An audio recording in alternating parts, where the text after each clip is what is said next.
You blink and find yourself standing in the knee-high grass of an endless field, with the day just falling into dusk. Then, the earth falls away.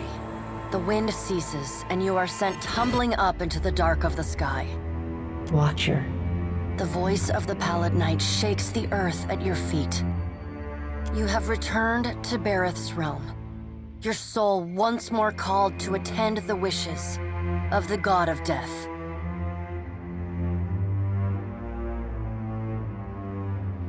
Once again, you have spoken with the Child of Light. Tell me what you have learned. Intriguing. The pallid night stares past you, pensive. While attend.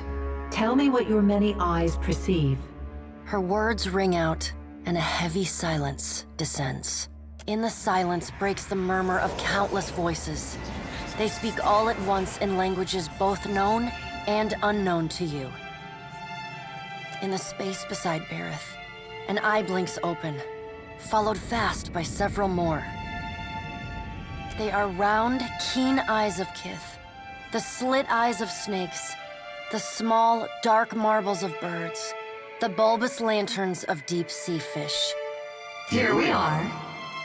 A figure walks through the cloud of eyes as one might step through a door. It is an Orlan, then a pale elf, an ocean human, a Naga. Each of them eyeless. They are Wow.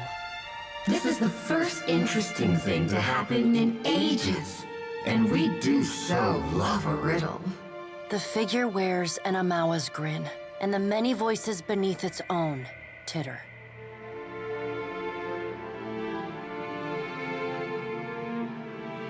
We see between the strings of the world, and Eothas is there, strumming them like a lute. His tongue is still, yet he sings of a coming joy. What tune he plays, we do not know. It is complex, ever-shifting. One moment vibrating in harmony, the next in discord. A man strides through the door to Bareth's realm. Behind him lope wolves with lolling tongues, and jungle cats whose long tails twitch with every step.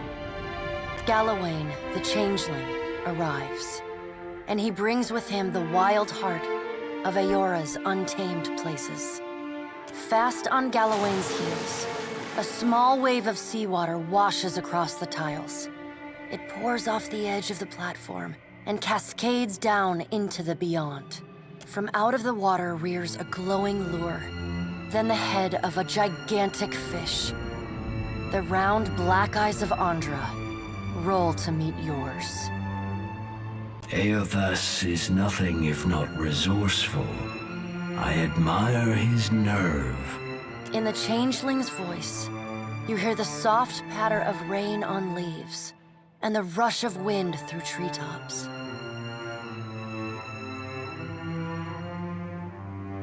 If his journey leads him back to us, he has proved himself worthy of return to the fold. Eothas does not return to us. He returns to execute some grand plan. We must stop him.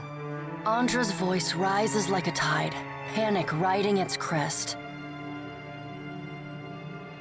The doors lining the walls of Bareth's realm slam open in unison. Warped pieces of ancient armor and the remnants of discarded weapons roar through the doorways.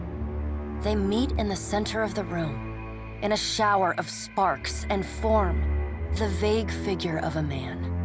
Finally, a blacksmith's sledge hurtles past your shoulder, and the figure snatches it from the air. A man forged in metal stands before you. Twin flames ignite in his eyes, and a low rumble starts in his chest. He walks forward. With each halting, jerky step, you're assaulted with the unbearable screech of metal grinding upon metal. We should destroy Eothas, that we might reforge him into something new, something stronger. He could be a weapon that all of us might wield. Abaddon's words carry the heat of the forge. Behind them, you hear the clang and clatter of hammer on metal, and the hit. Abaddon speaks with wisdom. He violates not their realms, but mine. I feel his urgency in every stamp of his feet along my spine. I will send tsunamis to slow him if Mogren would stir the earth beneath Mogren's teeth. The water at your feet recedes. Lava oozes up through the shallow water, and a woman made from the guts of the earth emerges. She settles her characteristic broadsword on her shoulder and sighs a cloud of smoke and ash. Mogren returns. In the age when our steps carved valleys across the face of Aora, our bodies were impervious to all but the strongest attacks. I doubt fire and water will be enough to stop him. But I will bear down upon Aethys with all the heat and fury of the earth. If I must.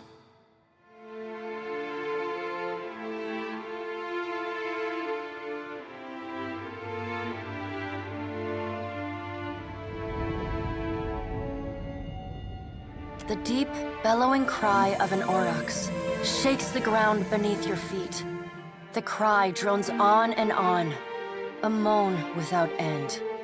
Wal's many eyes squeeze shut. Andra slips back beneath her waves.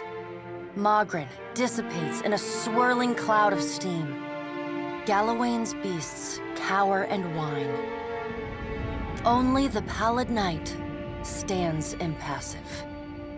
My end comes to all things in time. Should Aethys care to hasten the inevitable, I welcome his efforts. The Child of Light will not choose the hour of my death. Mogren tests the edge of her broadsword with a smoldering finger. He sows chaos in his longing for a radiant dawn. So much will be lost in the cacophony of fear his actions inspire. The crack of thunder rends the air. The gods fall silent. We can wait no longer to act. Speak with him, Watcher. Discover what it is he plans. Water begins to creep across the floor. It swells, runs swiftly, and catches at your ankles. You scrabble at the tiles, but it's no use.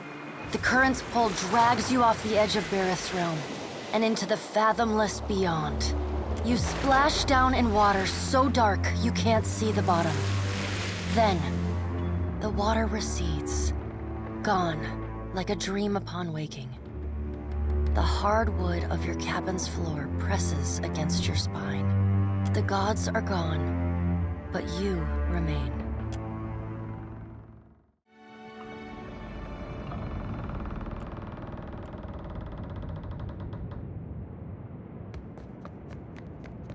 Ship life sure is an adventure, ain't it? Just think of all the places we can sail to, all the sights we could see. This is nothing like being stuck on a farm, or cloistered in the back of a temple. Tell me what's on your mind? I did, recently with you. You were walking the depths of the ocean, but you didn't drown. And in your hand, you gripped the key to Aora's end. I've seen stars wreathing a statue's brow, and souls flowing like tears over gleaming Audra. And then my god headed into the heart of the storm, where he could find the darkness.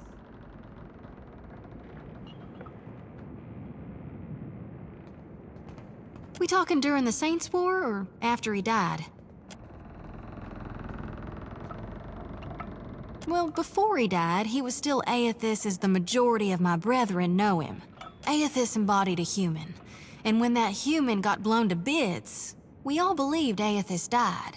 And I think a part of him did, the part he'd most closely woven into living flesh, the part that represented life, and rebirth after death. Which means the part of him that could have survived, that stormed across the Deadfire seas, was the side more aligned with obsidian, rot, and falling away. That which is death.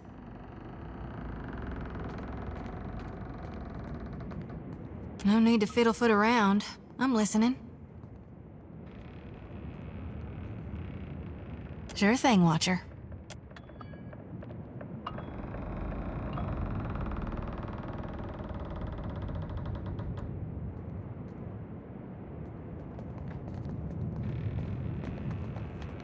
Watcher? You only have to ask.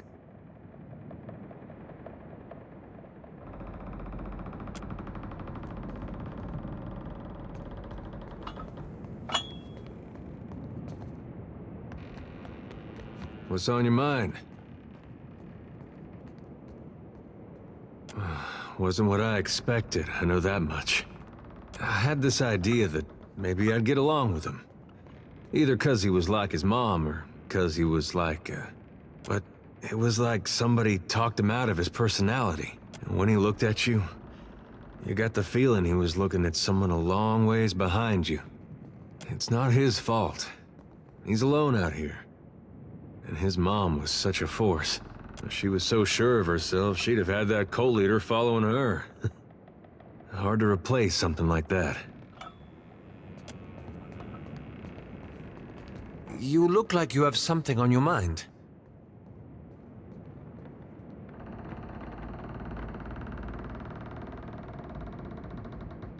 As a matter of fact, I did. I saw my mother for the first time in years. My father was steward to an earl in the Seathwood. My mother entered into a hamnig with a thane when I was very young. I think they must have loved each other once, but I recall little evidence of it. It was.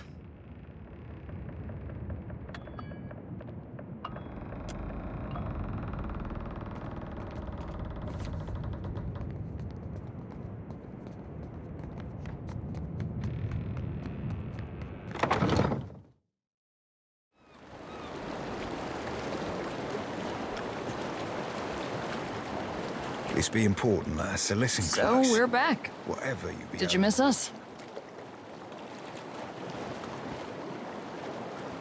About that. Something happened out there, and it's got me all turned around. I didn't exactly deliver a missive. That parchment was meant for me, and I delayed opening it as long as I could. Atsura gave me a name and a location. That was all. When you're a sharpshooter by trade and your boss doesn't offer clarification, you learn to arrive at your own conclusions. The rub of it is, my target wasn't some ship's captain or an ogre swinging a fence post. He was the Ranga of a Huana tribe.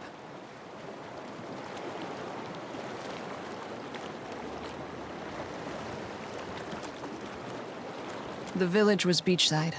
No sign of foreign occupation. I might have been the first outsider to make land in quite a while. They were just simple folk going about their lives. Couldn't have been more than 50 of them. Their Ranga, though? He had a voice that carried, that echoed in the hearts of his people. He was my target. You can guess what happened next. I picked a spot and a time of day. Morning, west-facing, plenty of tree cover. The light was in my favor. The winds were low. He left his hut, mussed his kid's hair, and set off for the beach on the other side of the island, checking lobster traps. Ishi followed him overhead, and I followed him with my sights, holding my breath, waiting for the right moment.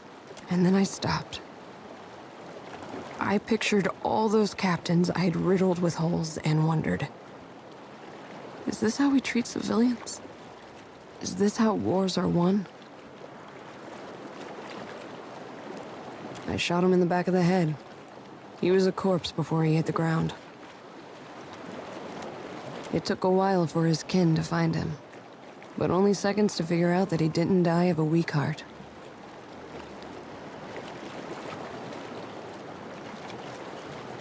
This tribe surprised me.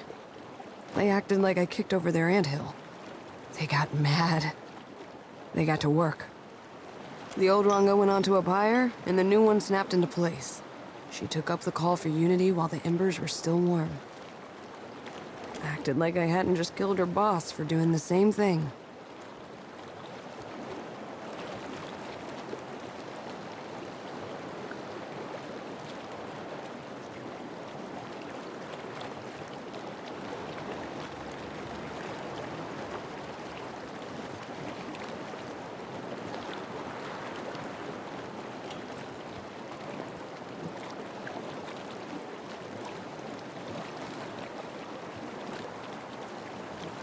I completed my mission. I leave Atsura to worry about whether or not it was a success. If you don't mind, I need to let this brew in my head for a while and see what bubbles up. Thanks for letting me unload in the meantime. We should talk to Atsura. He'll want to know that I've done as he asked.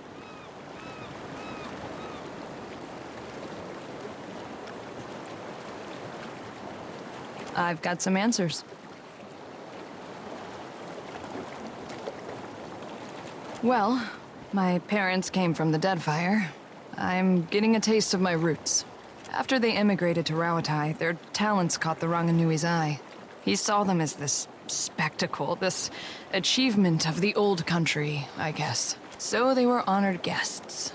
Not many Huana rose to distinction in Takoa. We were also curiosities. Even as we broke the same bread and tossed back the same wine, the Ranganui's friends always checked under the table to see if I had a tail. Kana thought it was hilarious.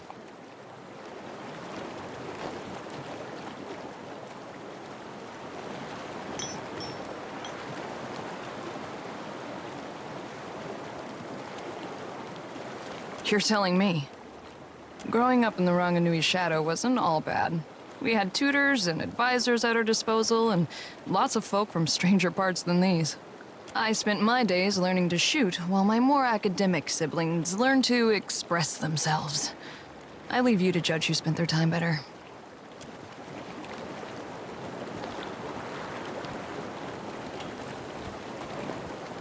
You be boring a hole in me with them eyes, Captain. I'd offer an oboe for your thoughts, but, I prefer not to make deals I ain't got no intention to keep. Fine, Captain. Don't be sparing me no thoughts. I'm not sure there'll be much to say, Captain.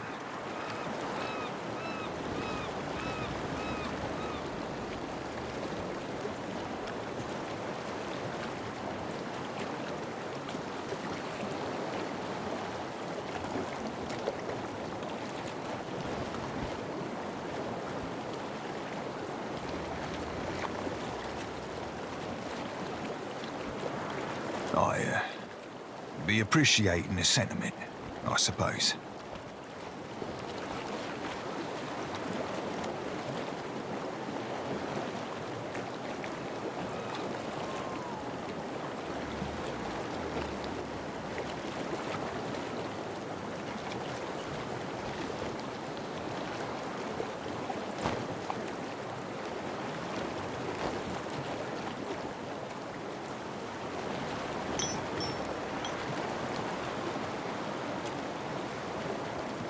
It be the shit like this that turns us old salts hard.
What's a good word, Scuttler?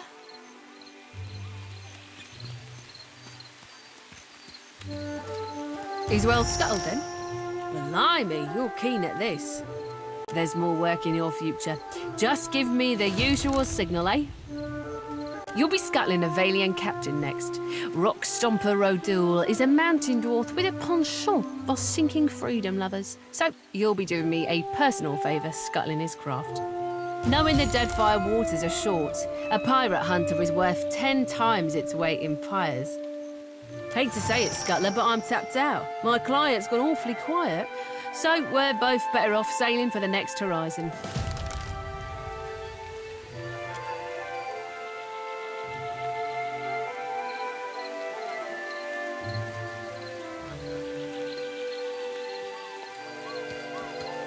Have a pity and toss me a pyre, will you? Andra's blessings to you for sharing, sailor.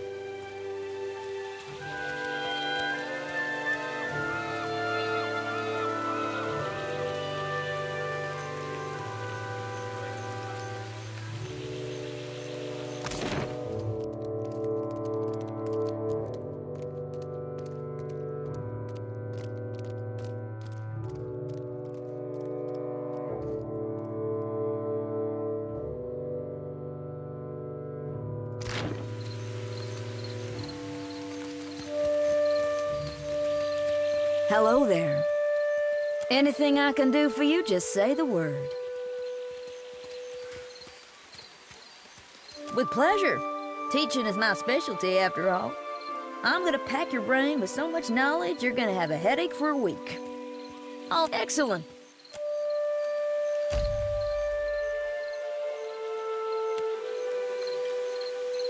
Bonai Mika. I trust you are taking care. Well? Hark, you listened to my tale. I suppose well done. You nearly...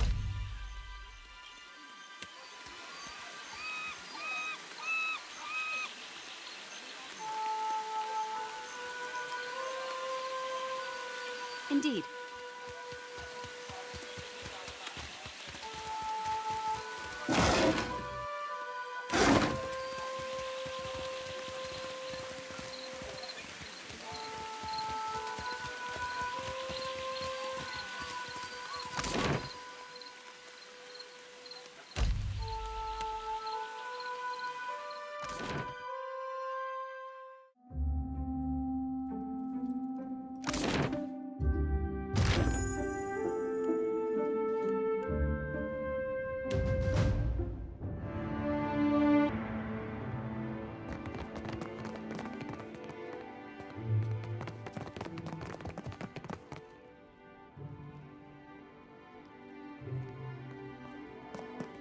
Much ado to you, Casita.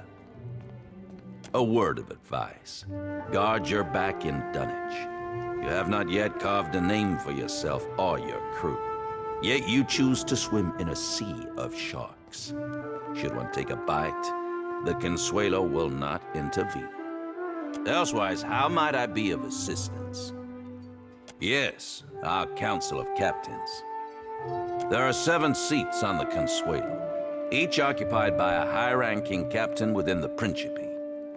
Seat holders convene to vote on a variety of issues concerning the Principe's well-being. To claim a seat, a captain must have substantial backing and sufficient power, both politically and physically. Ferrante, the last Marcheso, holds the highest-ranking seat because the most ships in our entire fleet have pledged loyalty to his flag. As you can guess, the Sea Wolf, Aldis, commands the second most numerous fleet of ships. As such, she is the second chair, and I am the third. Perhaps you would like to attend the proceedings when the Consuelo next convenes. You have my ear, Casita. Of what do you wish to discuss today?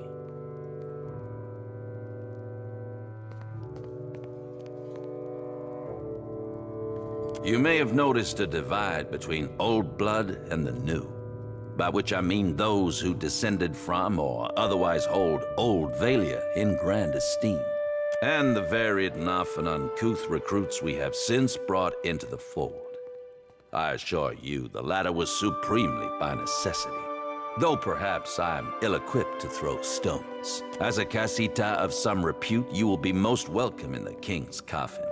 But you should watch yourself throughout the radiant court.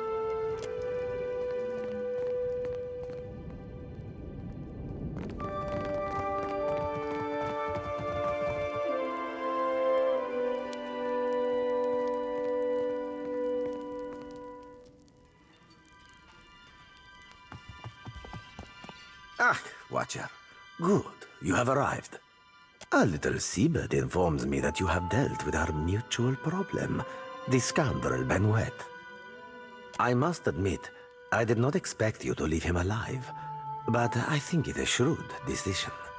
Whatever understanding you've come to, I do believe could prove advantageous for us in the future. Gelarde, for this you have my grandest commendation.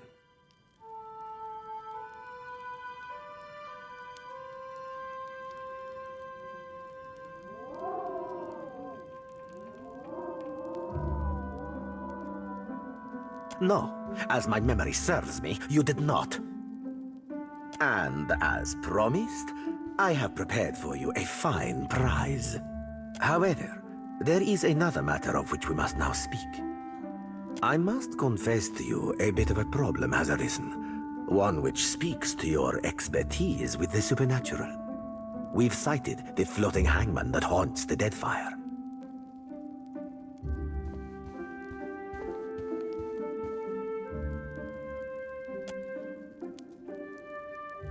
This galleon, what likely remains of the Von Ferus, is a frightful legend.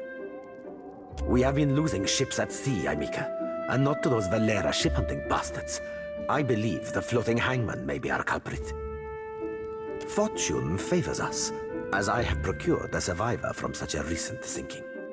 You will consider what she has to say. Come forth, Selenia. Quickly now, or I will run rivers of your lethargic blood.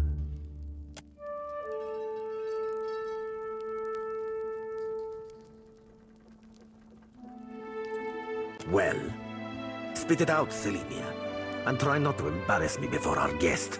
Of course, Captain. It might have pretty hard near the end, but I spit the tale as best as I can. Go on, Mom. Ready as I'm like to get me.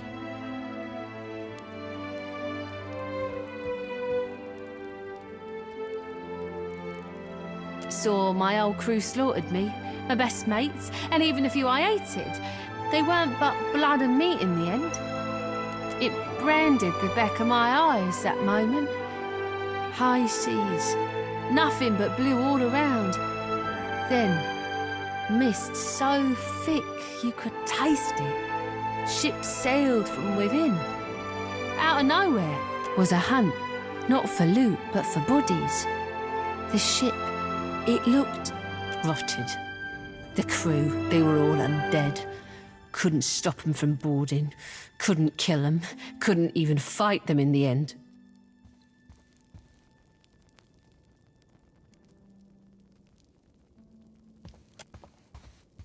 Dunno me. Drifted for days, maybe longer. Kept winking in and out after I ran out of drink. One of mine found her no more than a week ago. Malnourished, dehydrated. The poor girl was scarcely able to speak. Well, I'm more than able to gabble now, aren't I? Could sail, too. No, you got no reason to keep me.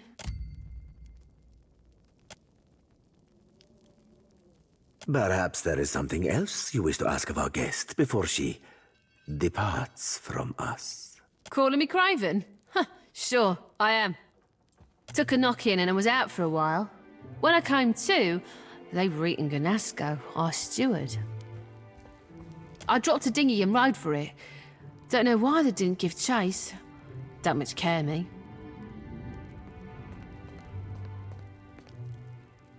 They were dreadful. Some were clothed, like maybe they'd only recently died. Others weren't more than moving bones. One was different. Her presence was overwhelming. Heavy. Flames burned in the place of her eyes. The crew shambled hard to do her bidding, even the ones who seemed hardly aware. Figured she was the captain, me. There is a flag the floating hangman flies. A flag that once heralded the von Ferrus of Old Valia. It belonged to our Darkotsi paladin of some legend, one Lucia Rivan. But Selenia's knowledge is limited in this regard. Let us instead ask her of a subject she may know.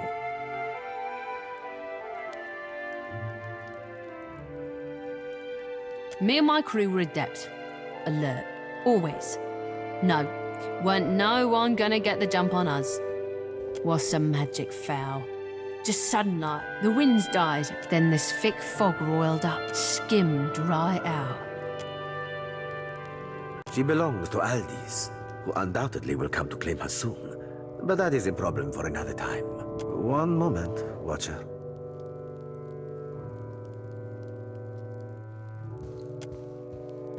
That much should be obvious, Diveros. I prefer my crews to fear their captains, not a phantasm roaming the seas, hunting to devour their souls. Allow me to cut to the heart of it. Lucia Rivan, whose flag flies atop our spectral ship, was our Darkotsi paladin who died more than 200 years ago.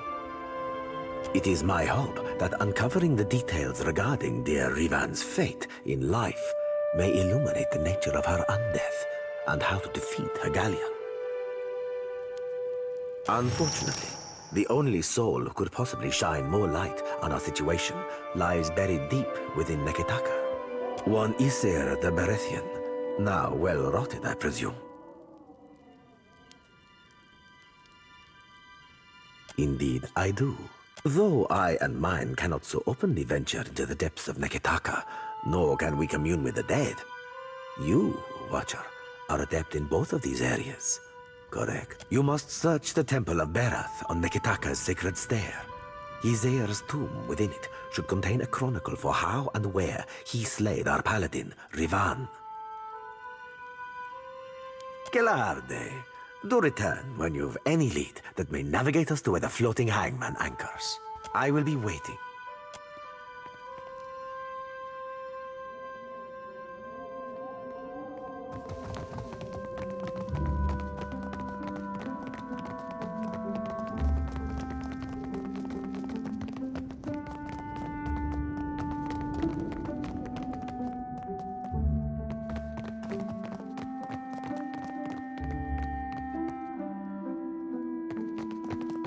How about that?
down my spine on the Deadfire line.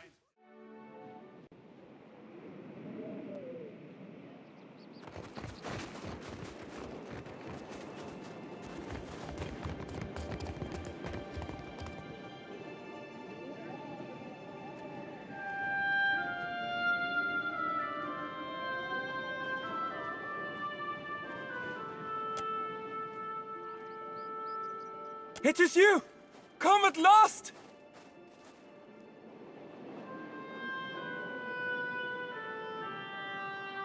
Gott, fellow traveler! A day of glory this turns out to be. First auspices of a visitation, then the arrival of the Dusk Speaker! Truly, I hear the call of winter!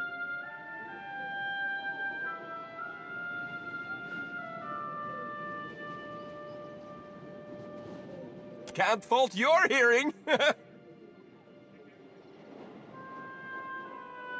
You know, the final chorus! The lure of nothing? The dusk of being? The part in each of us that knows when the end is coming, that point after which struggle is meaningless, and what remains is only prelude to naught. Vatnir, our mentor, foretold your coming. He described you perfectly from toes to top. Praise be to Rimmergand! Come in, Dusk Speaker, come in! Be sure to speak with our mentor Vatnir. He's down in the chapel in the middle of the settlement. Then uncask the beer! The Dusk Speaker has arrived!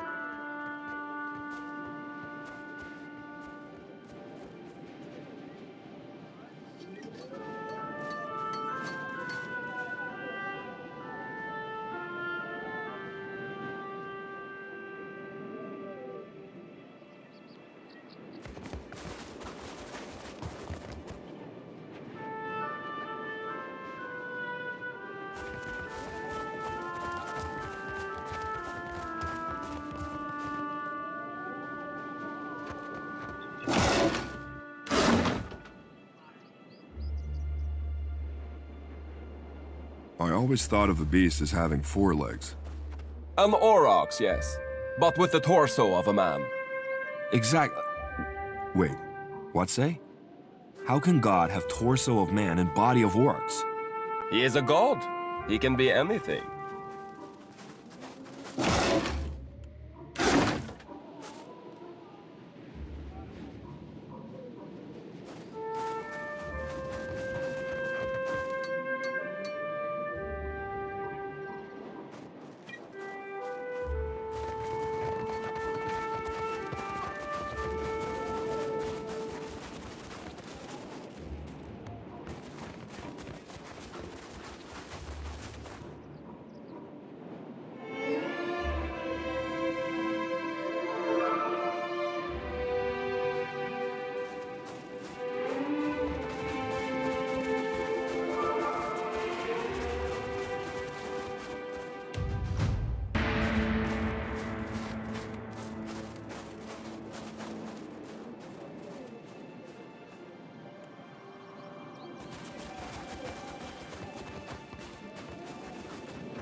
Good Vature, fellow traveler.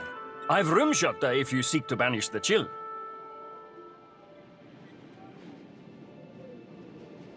Think nothing of it. With new harbingers arriving weekly, we provide what little welcome we can in this desolate place. Alcohol brings a bit of oblivion upon us, if only temporarily.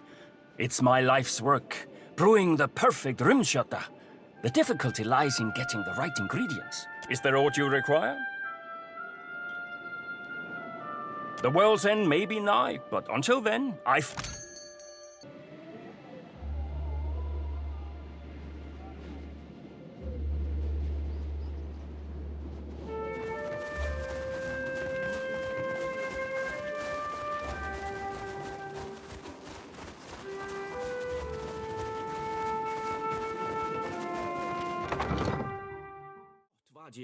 you must be our honored guest. Vatnir said to expect you. Not that he said I should expect so many. No matter, room will be made. If there is anything you require, you need but ask. I will strive to deliver. Oh, and before I forget, a welcoming gift.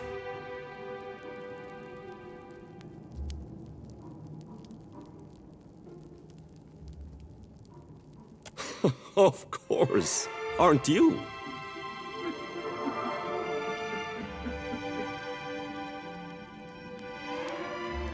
He cast no summoning spell, no binding rite. Your coming was of your own accord. Death walks in hand with life in the white that wends. The priests of the wheel would have you believe they follow one after the other. It is not so.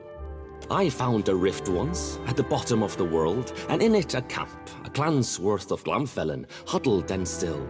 Their stories, their blood, their ambitions, none persevere. I chase not the end, but accept its inevitability. It is a thing to be celebrated, like the ending of an epic finely sung. Vatnir understands that, so I follow his lead. Come, come, shake off the snow, warm yourself at the hearth. The accommodations are most modest, but as comfortable as a kith could hope.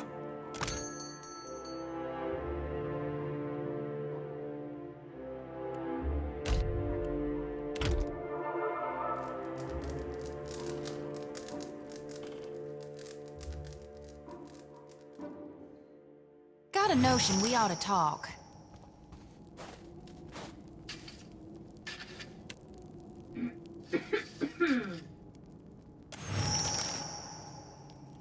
Watcher? It's nothing but awakened terror. Soon to pass. You may want to aim away from our Watcher there if it's gonna pass out of your mouth. Sorry. I know you're going through something there. You could call it something, all right.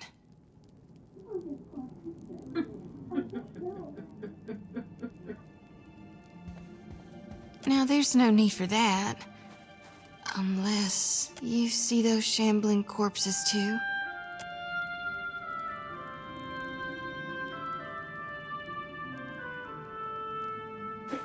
I see a body of stitched together parts and flayed flesh. It's got 3 heads and 4 stretched limbs.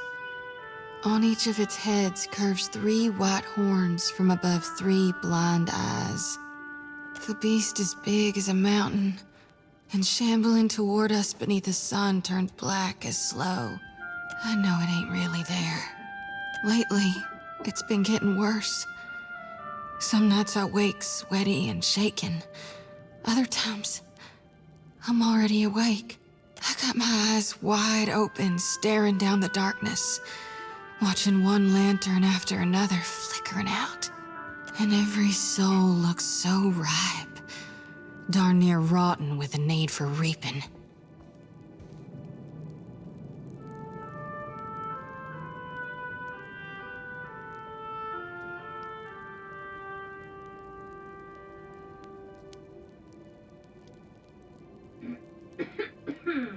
I sure hope you're right, Watcher. No, I know you're right. God's chosen me. So until I figure out what's needed of me, I'll do my darndest to help you on your path. We'll figure this out together. I'm carrying more souls than I've ever shepherded before.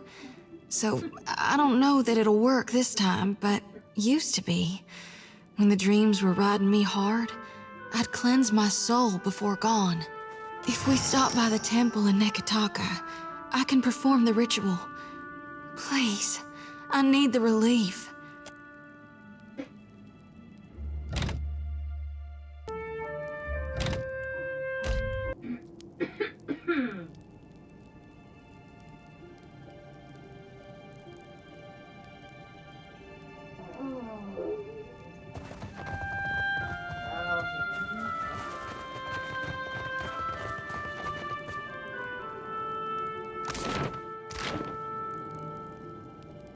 Of course.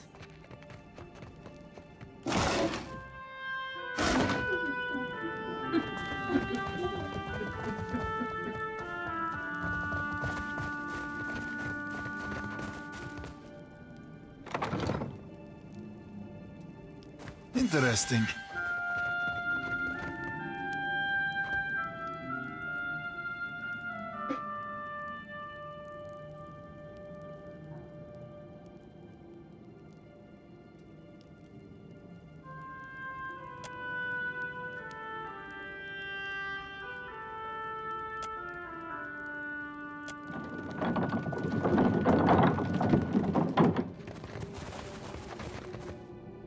Indeed.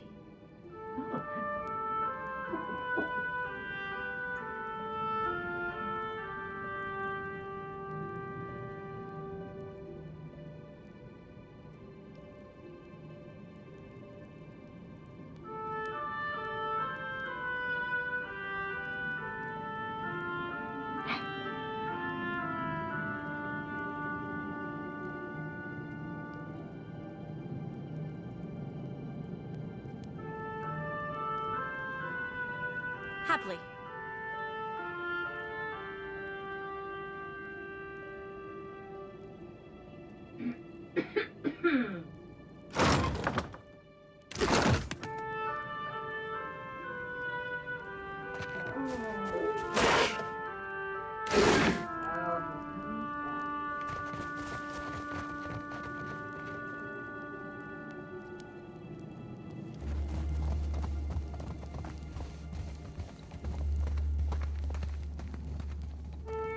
And why shouldn't we fear death? What offers death save erasure? A return to life cleansed of experience and understanding. Ignorant, set to suffer again. To repeat our mistakes endlessly. To fail. But the beast would spare us this suffering. Would offer us succor, mercy. But it seems our guest has arrived. Come, Dusk Speaker, join our circle.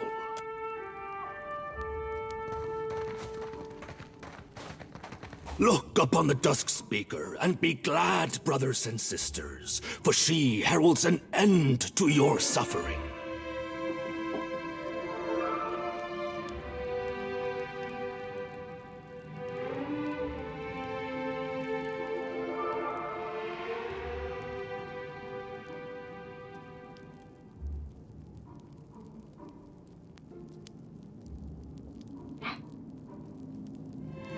I revealed only that which was revealed to me.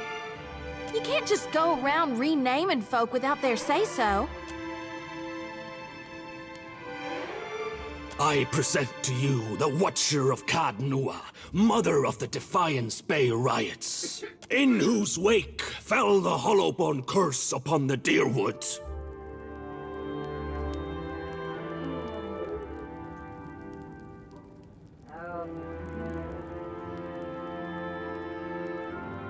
Who dethroned Lord Radric, rightful Thane of Gilded Vale, plunging that land into anarchy. You mean there's alternatives to government by brawling? We don't get to see a lot of places that have their act together.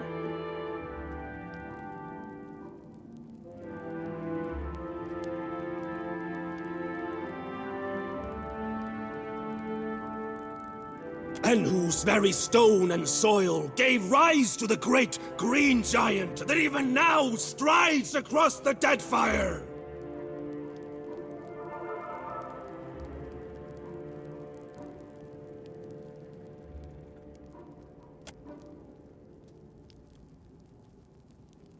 Full glad are they to see you, Watcher, for they came to pay homage to Rimmergand and bear witness to the final dissolution of Eora by his hand. Your coming fulfills prophecy. Wheresoever strides the Dusk Speaker, so falls falsehood, torn away. So discards false cycles, so quiets dawn and dusk. I've high hopes for you.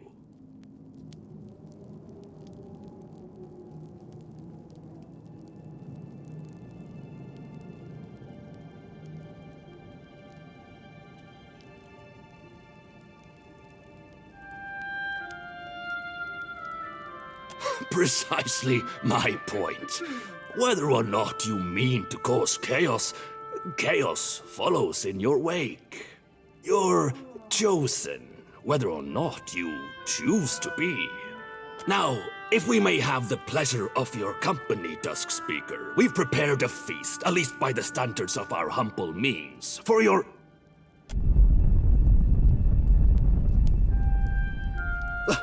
The messenger returns! Go forth and bear Bear witness to his message! He's back. Don't leave me behind! He's here for me.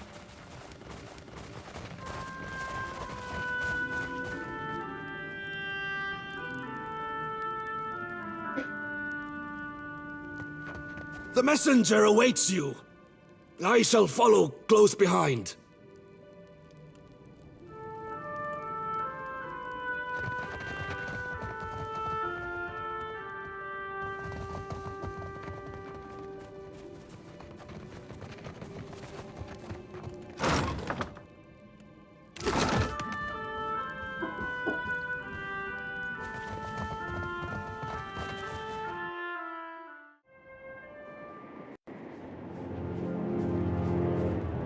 He returns. He returns. So close. Such grace! Such majesty!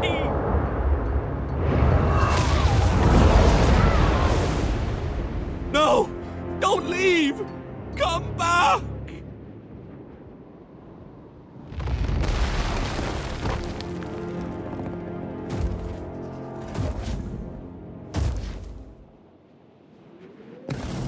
Gracious glory!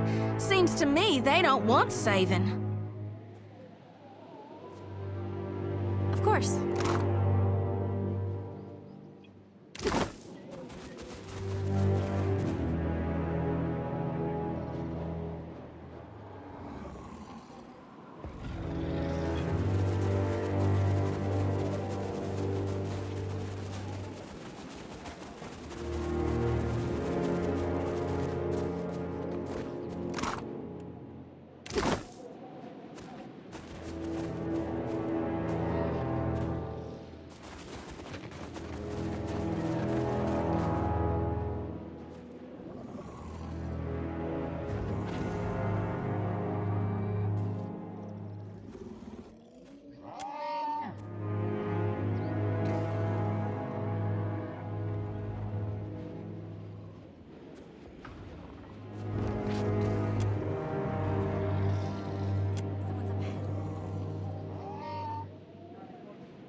Happy to oblige.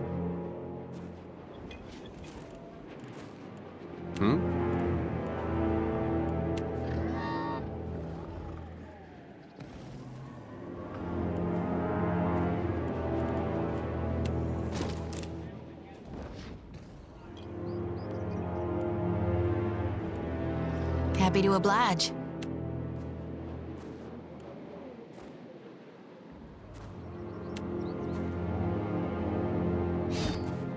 Oh, thank son of a cur!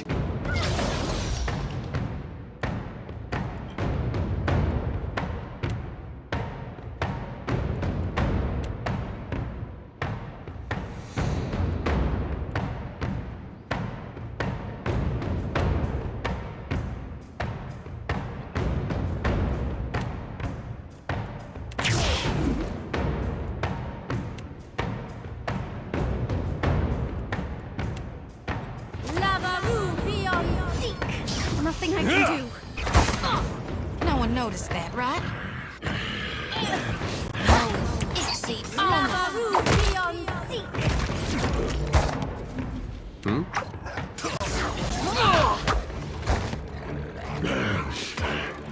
What can I do you for? Siente, cannot. Thick Worthen Roth. I'm here. Mo Ixie on. This thing isn't doing the job. Smart, Stody. Yeah.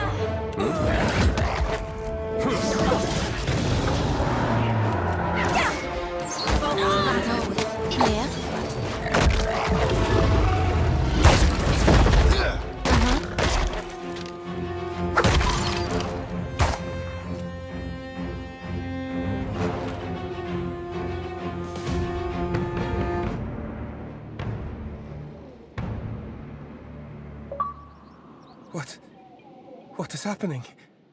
How could this happen? Where is Vatnir? Someone find Vatnir!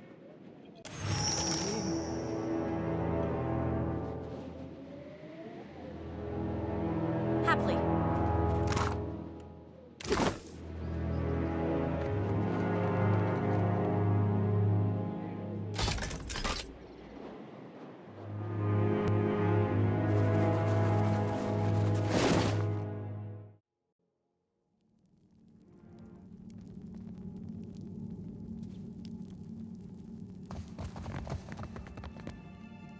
Indeed.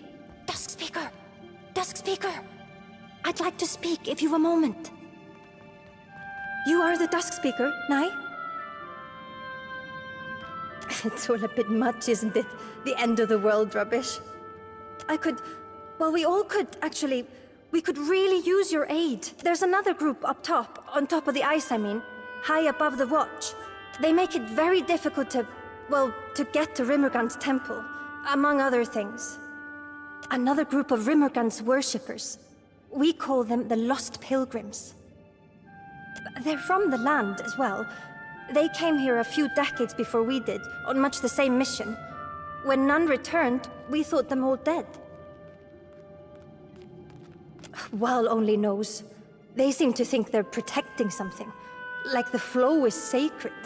Nivadir thinks they've all gone a bit mad out here all alone. Or that something in the ice is rotting their minds.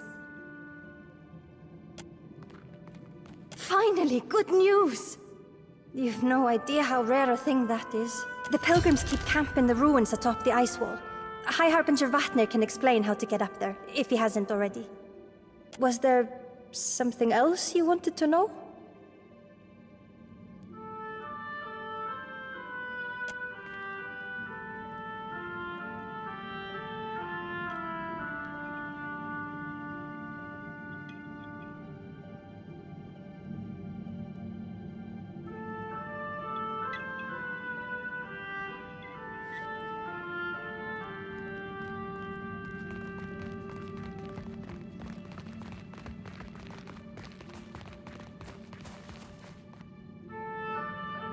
Of course.